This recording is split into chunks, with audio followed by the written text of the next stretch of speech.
Salut et bienvenue pour cette nouvelle vidéo du blog de Best Buy. Cette fois-ci, on jette un coup d'œil à l'Amazon Echo Show 11 et à l'Echo Dot Max ainsi qu'à Alexa Plus, le tout dernier agent d'intelligence artificielle qui vit et respire à travers ces deux haut-parleurs.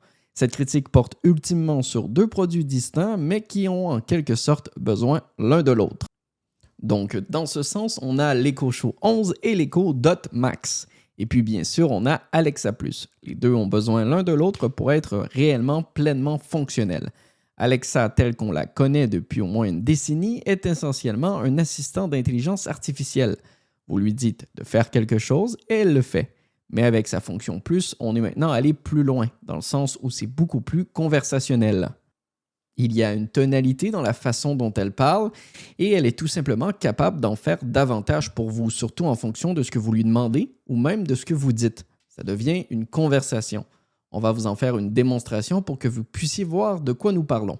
Mais le point principal, c'est qu'on est maintenant entré dans une ère où Alexa est davantage une IA d'agent plutôt qu'un simple assistant d'intelligence artificielle. Désormais, commençons par les haut-parleurs eux-mêmes.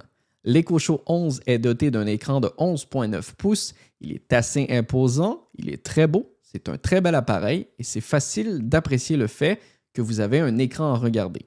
C'est un peu l'élément principal. Nous voulons dire que ça a toujours été la proposition de valeur des appareils Show. La seule chose, c'est que vous ne pouvez pas articuler l'écran. Donc, contrairement à l'Echo Show 10, vous ne pouvez pas simplement l'ajuster ou l'incliner. C'est l'angle avec lequel vous devez vivre, peu importe où vous le placez.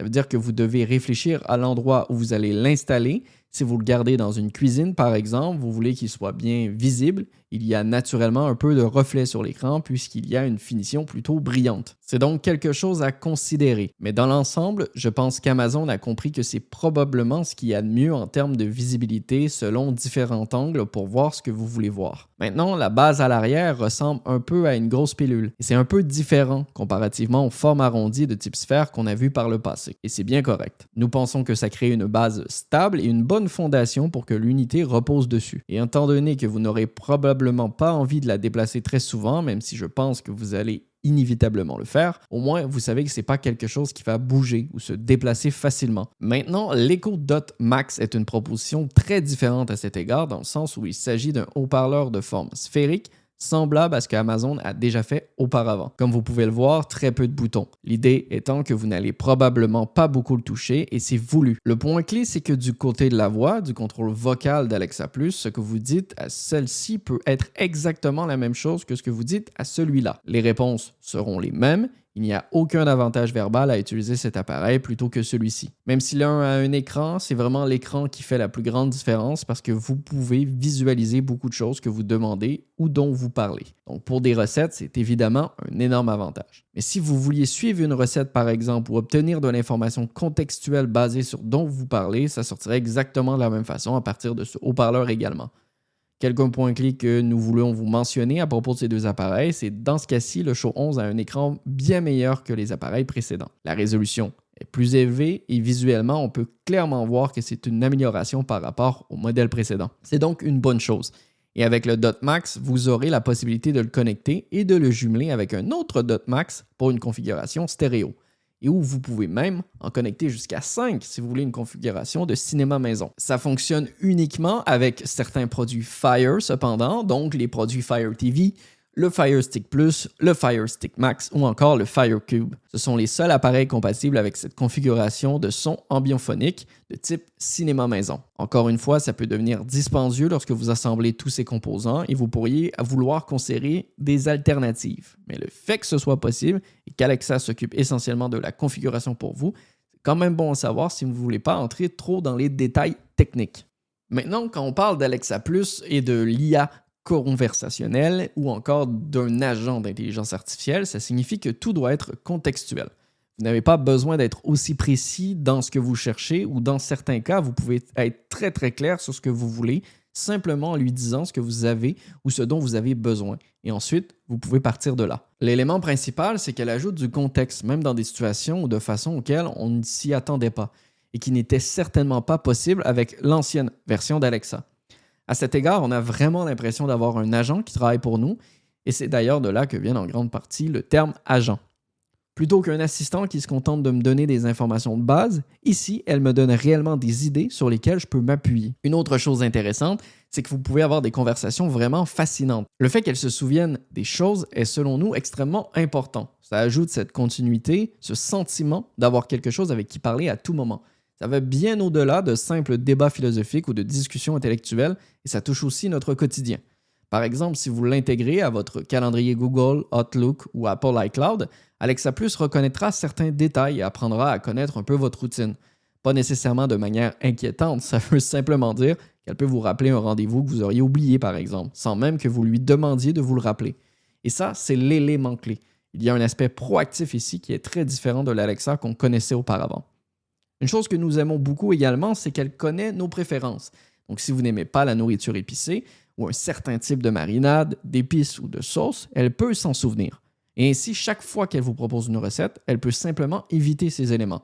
Et elle peut faire la même chose pour un membre de votre famille. Donc, si vous aimez quelque chose, mais que votre partenaire ou votre enfant n'aime pas, c'est possible de gérer ça. C'est le genre de choses qui peut devenir extrêmement utile, puis éventuellement devenir banal, un peu comme le fait d'avoir des documents résumés pour nous. Par exemple, si vous envoyez des documents par courriel, des messages, des fichiers texte, toutes sortes de choses à Alexa, elle peut vous les résumer.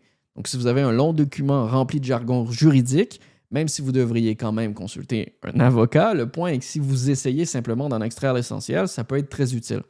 Ça pourrait être un document provenant de l'école de votre enfant, un document de travail ou n'importe quoi que vous voudriez résumer, ou même à partir duquel vous voudriez générer des questions ou extraire des informations importantes. Elle peut faire ça et elle peut le faire avec plusieurs types de documents, particulièrement les PDF.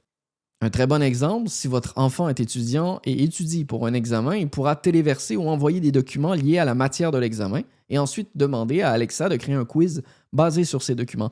De cette façon, votre enfant passe à quelque sorte un examen avant le vrai test. C'est assez intéressant et c'est le genre de choses qui peut vraiment faire gagner du temps. Je devrais mentionner aussi qu'il y a une saveur tout ça, étant au Canada, puisque c'est le premier pays en dehors des États-Unis où Alexa Plus est déployé, il y a une localisation qui entre en jeu.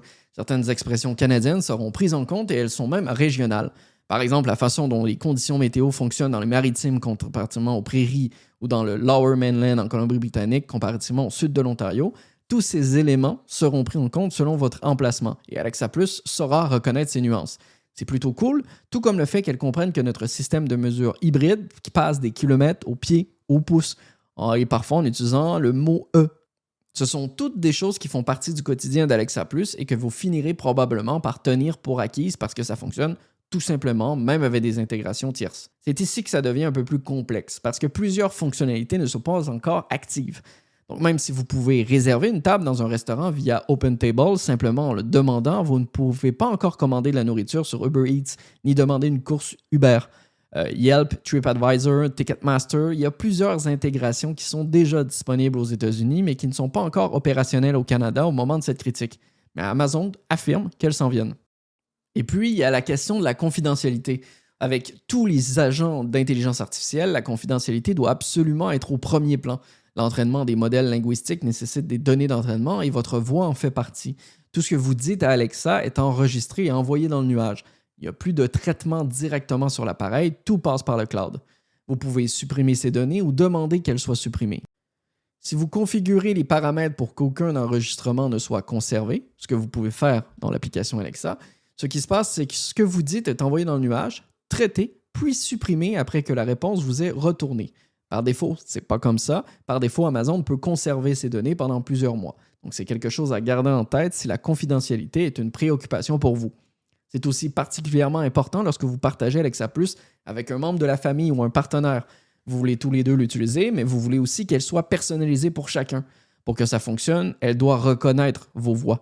L'identification vocale n'est pas nouvelle, elle existait déjà auparavant, mais ici, étant donné que l'expérience est beaucoup plus contextuelle et conversationnelle, il est important de bien comprendre les implications en matière de confidentialité. Le mot-clé ici, c'est localement. Donc, en ce qui concerne Omnisense, lorsque vous vous approchez de l'appareil, qu'il détecte votre présence et que l'écran s'active pour vous offrir de l'information contextuelle, ce qui n'est évidemment pas le cas avec le DotMax, même si lui aussi peut détecter votre proximité, tout cela est traité localement.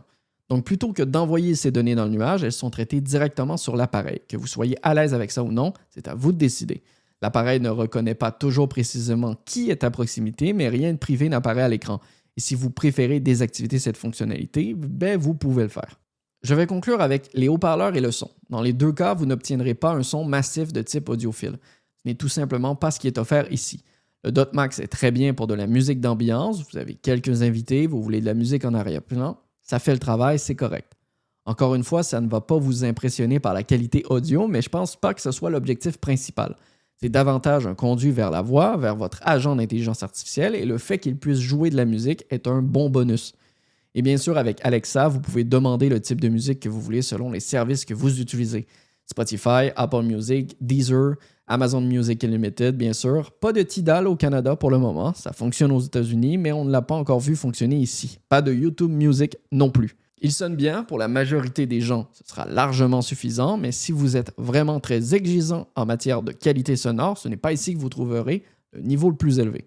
Et voilà pour notre test de l'Echo Show 11, de l'Echo Dot Max et d'Alexa Plus, le tout ensemble. Vous pouvez en savoir plus en cliquant sur le lien ci-dessous. C'était une nouvelle vidéo pour le blog de Best Buy Canada. Merci d'avoir regardé et à une prochaine.